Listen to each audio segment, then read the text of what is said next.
Recorded Books presents The Swindler's Daughter by Stephenia H. Mcgee, narrated by Jeanine Bartel. I will instruct you and teach you in the way you should go. I will counsel you with my loving eye on you. Psalm 32:8. Chapter 1. Atlanta, Georgia, May 2nd, 1912. Her entire life was a sham.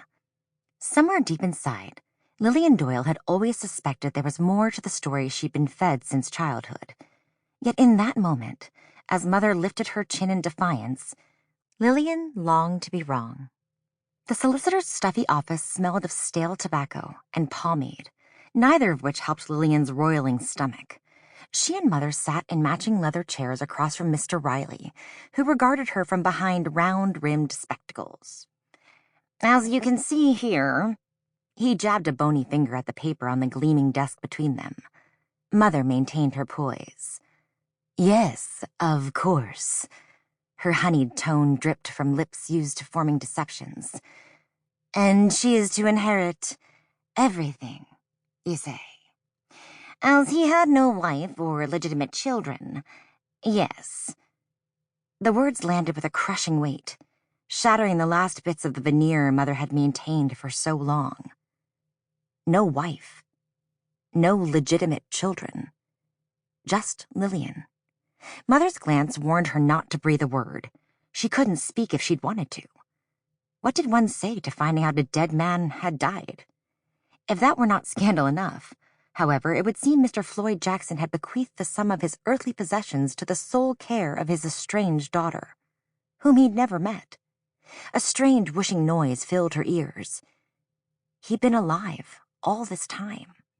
And did you hear me, Miss Doyle? Lillian's attention snapped back to the solicitor's pinched face.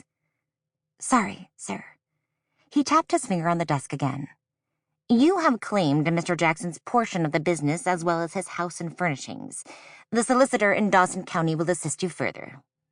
Mother sniffed as she rose from the small chair. Thank you, Mr. Riley. She ushered Lillian from her seat and gestured to the door. Do you understand what I've told you, Miss Doyle? Concern pulled Mr. Riley's bushy brows together. She understands. Mother grabbed Lillian's elbow and tugged her from the office. Thank you for your time. The paperwork. Had Mother taken that? Lillian turned to ask, but Mother closed the door firmly behind them and stalked past the reception desk. Lillian lingered in the hall. Should she knock, or... The door opened, and Mr. Riley nearly ran into her as he stepped out. Oh, he straightened his glasses. You'll need this.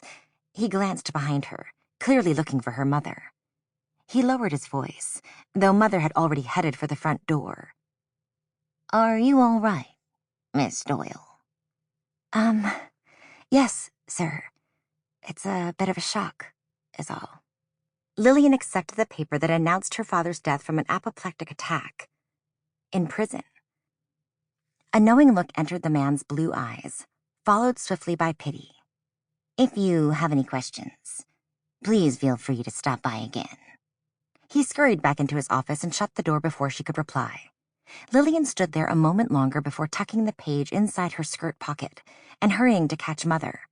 She stepped outside onto a street teeming with people, horses, and the occasional automobile with a purring engine. Situating her hat on her upswept hair, she practiced the conversation she'd have with Mother. Why didn't you tell me my father was still alive? She would ask. Mother would tilt her chin in her defiant way. You didn't need to know. As far as you were concerned, the man was dead. She would set her shoulders and keep Mother's gaze. That's hardly true. It seems I have much to be concerned with, as he has left me a sum of money. Me, his illegitimate daughter.